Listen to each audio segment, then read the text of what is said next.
জেলাগুলি ক্ষতিগ্রস্ত হয়েছে সেই সমস্ত আমরা আমাদের আমাদের অনুষ্ঠানে তুলেছেন।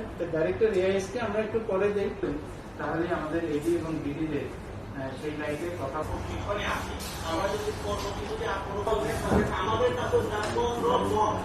বীজ আপনাদের জন্য বরাদ্দ করেছি। ইতিমধ্যে দৃষ্টি আকর্ষণ করব যে মাননীয় মন্ত্রীর কাছ থেকে আমরা একটু সূচনা। পাটের ক্ষতি হয়েছে, আউশ ধানের ক্ষতি হয়েছে, কিছু কিছু বীজতলার নষ্ট হয়েছে। আমাদের জন্য ঝুঁকিপূর্ণ হলো যে বীজতলা যেটা ক্ষতি হয়েছে, এই বীজতলা আমাদেরকে করতে হবে। আমন লাগাতে গেলে আমাদের এই বীজতলার আবার পুনঃস্থাপন করতে হবে, নতুন করে আমনের চারা তৈরি করতে হবে। চালটাই হলো প্রধান, আমরা চালটা খেয়ে থাকি।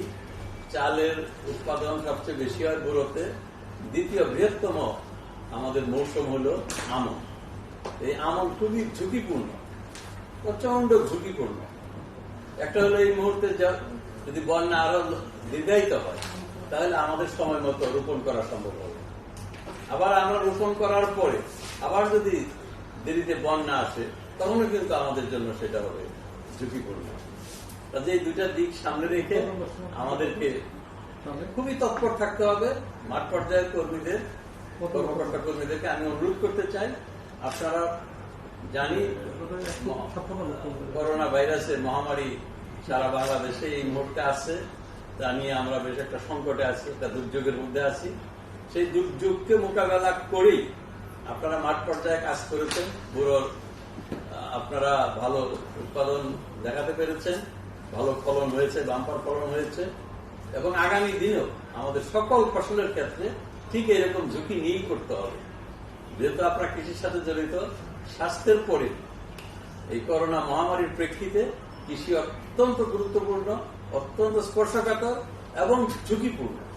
এই ঝুঁকি কিভাবে আমরা মোকাবেলা করতে পারি, এই চ্যালেঞ্জ আমরা কিভাবে মোকাবেলা করতে পারি, জীবনের ঝুঁকি নিয়ে হলো এই চ্যালেঞ্জ আমাদের মোকাবেলা করতে হবে। আমি আপনাদের আহ্বান জানাবো যে আমরা সঠিকভাবে যেন মূল্যায়ন করতে পারি কি ধরনের ক্ষয়ক্ষতি হয়েছে এবং কি কি কৌশল দিলে এবং সেই কি কর্মসূচি নিলে আমরা ক্ষয়ক্ষতি কমিয়ে আনতে পারব।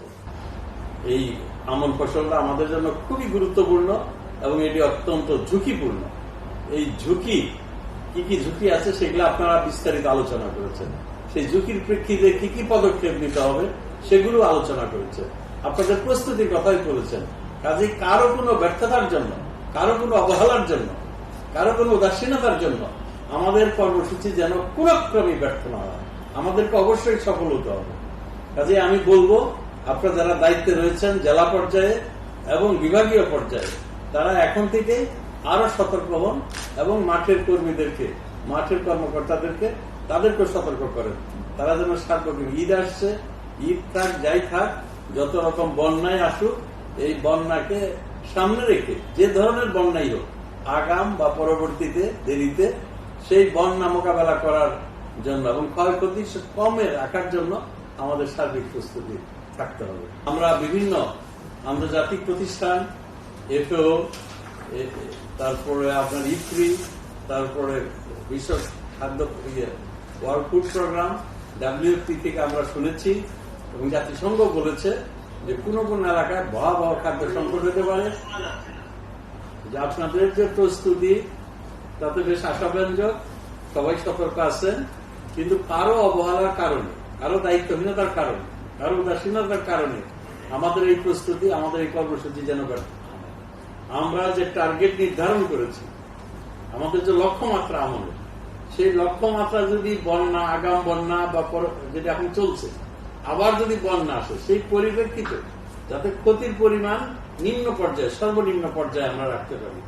কোন ক্রমে যেন আমরা নিজের বিবেককে আমরা করতে পারি যে আমি আমার দায়িত্ব অনুযায়ী সর্বাত্মক চেষ্টা করেছি, যেটুকু ক্ষতি হয়েছে এটুকু ক্ষতি আমি কমানোর আমার আর সুযোগ ছিল না। এই মানসিকতা নিয়ে আপনাদেরকে কাজ করতে হবে। আমি আপনাদেরকে আন্তরিকভাবে ধন্যবাদ দিই, কৃতজ্ঞতা জানাই যে আপনারা এই করোনা মহামারী আসার পর থেকে সারা মানব জাতি একটা সংকটে, পৃথিবীর বিভিন্ন আন্তর্জাতিক প্রতিষ্ঠান জাতিসংঘ তারা সতর্কবাণী উচ্চারণ করেছে পৃথিবীর অনেক দেশে খাদ্য উৎপাদন কমে যেতে পারে, ফলশ্রুতিতে খাদ্য সংকট, এমনকি ভয়াবহ দুর্ভিক্ষ হতে পারে। আমাদের মাননীয় প্রধানমন্ত্রী বলছেন যে আমরা 1 ইঞ্চি জমি খালি রাখবো না, আমরা আমাদের যে উৎপাদনশীলতা সেটিকে আমরা রক্ষা করব এবং উৎপাদন ফলন আমরা বাড়াবো, সার্বিক উৎপাদন আমরা বাড়াবো। বাংলাদেশ যেন কোন ক্রমে কোন রকম দুর্ভিক্ষে বা আক্রান্ত না হয়, কেউ যেন না খেয়ে থাকে, এটি হবে আমাদের প্রত্যয়। কাজে আমি সেই মাননীয় প্রধানমন্ত্রী তার প্রতিটি জাতির উদ্দেশ্যে ভাষণ, জাতির সাথে যে বিভিন্ন ভিডিও কনফারেন্স করছেন, সব ক্ষেত্রে কৃষির উপরে তিনি সবচেয়ে গুরুত্ব দিয়েছেন। এখনো সারা বাংলাদেশে সুশীল সমাজ, বিভিন্ন মিডিয়া সবসময়ই বলছে যে এই করোনার মহামারীতে, করোনার এই মহা দুর্যোগের সময় কৃষি আমাদের একমাত্র ভরসা। এবং আজকে যারা আমাদের সঙ্গে যুক্ত ছিলেন তাদেরকেও আন্তরিকভাবে ধন্যবাদ। এবং আমি মাননীয় মন্ত্রীর সঙ্গে সুর মিলিয়ে বলতে চাই যে আপনারা স্বাস্থ্যবিধি মেনে তারপরে করোনা মোকাবেলা করবেন এবং ভালো থাকবেন, কারণ এই মুহূর্তে ভালো থাকাটাও একটা জরুরি কাজ বলে আমি মনে করি। আপনাদের সবাইকে ধন্যবাদ দিয়ে আজকে সবার এখানে সমাপ্ত ঘোষণা করছি। আসসালামু আলাইকুম। এবং আজকে যারা আমাদের সঙ্গে যুক্ত ছিলেন তাদেরকেও আন্তরিকভাবে ধন্যবাদ। এবং আমি মাননীয় মন্ত্রীর সঙ্গে সুর মিলিয়ে বলতে চাই যে আপনারা স্বাস্থ্যবিধি মেনে তারপরে করোনা মোকাবেলা করবেন এবং ভালো থাকবেন, কারণ এই মুহূর্তে ভালো থাকাটাও একটা জরুরি কাজ বলে আমি মনে করি। আপনাদের সবাইকে ধন্যবাদ দিয়ে আজকে সবার এখানে সমাপ্ত ঘোষণা করছি। আসসালামু আলাইকুম।